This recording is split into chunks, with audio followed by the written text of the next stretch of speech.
শ্বশুর বাড়িতে মেয়েদেরকে কাজ করে খেতে হয়, এটা নিয়ে মেয়েদের কোনো দুঃখ নাই। কারণ তারা খুব ভালো করে জানে পরের বাড়িতে নিজে কাজ করে খেতে হবে, এখানে কেউ আমাদেরকে ফ্রিতে খাওয়াবে না। কিন্তু দুঃখটা কোথায় জানেন?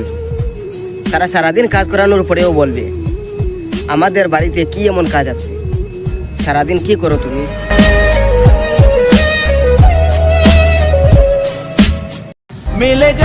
মেয়েরা বেইমান না, বেইমান তো ছেলেরা। আরে ভাই, তুমি তো 10টা মেয়েকে নিয়ে আসক্ত থাকো, তাহলে কিভাবে একটা মেয়েকে বেইমান বলো?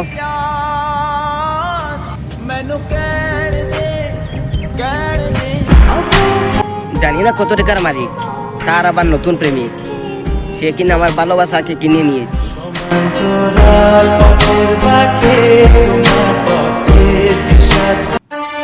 ওহে পুরুষ, একটা মেয়েকে কষ্ট দিও না। একটা মেয়ের শ্বশুর বাড়িতে স্বামী ছাড়া আর কেউ আপন হয়।